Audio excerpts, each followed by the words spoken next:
Time now for Millie Ball with his Pursuit News updates. And Millie, it was a very scary weekend for riders from Southern California out to New York this past weekend. It absolutely was. We start in the news with Kent DeSormo, who was thrown on Sunday prior to the race. It was the last race at Santa Anita. As he got up on his feet, the filly kicked him square in the chest, propelling him to the ground and subsequently breaking multiple ribs and a bruised lung. Now, he was released from hospital on Tuesday and will be out of action for an undetermined amount of time. Also sidelined, jockey Rajiv Mirage, who was thrown during the running of the Jockey Club Gold Cup when his horse Wicked Strong clipped heels with Marino on the backside. Rajiv Mirage agent tells us what's going on. Surgery went well. He's at home now. He had 2 plates put in his arm and like 12 screws he put in.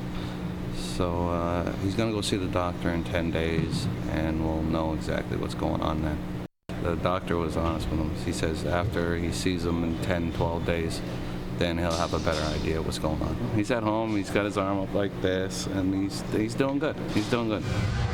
Marino was DQ'd for the interference, and his rider, Junior Alvarado, will serve a 15-day suspension, which he intends to appeal.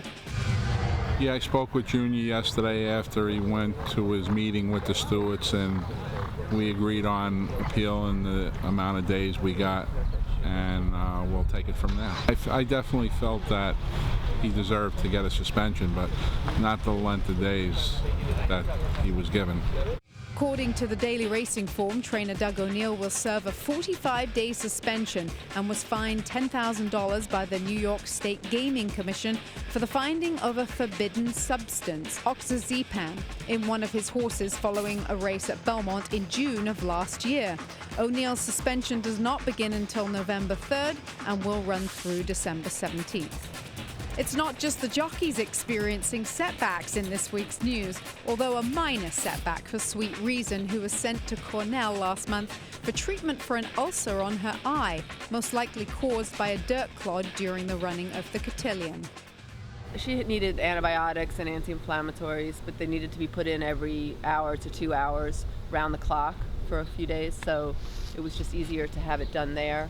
They put a little tube so that they could administer it through the tube instead of having to go into her eye and bother her all 24 hours a day. We didn't lose that much time, and she's, especially if we go for the shorter race, she's fit and she'll be all right. Yeah, it's shrunk down. She should be back to the barn tomorrow. That is the plan.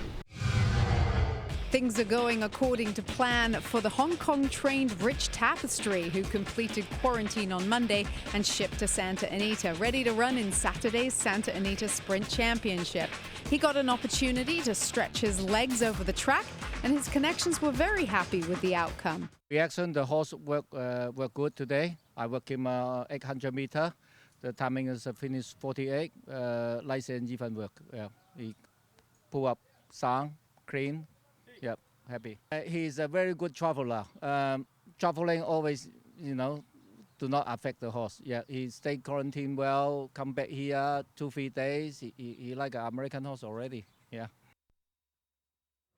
And if Rich Tapestry was to progress on to the Breeders' Cup Sprint, he'd in fact be the first Hong Kong-trained horse to start in the World Championships.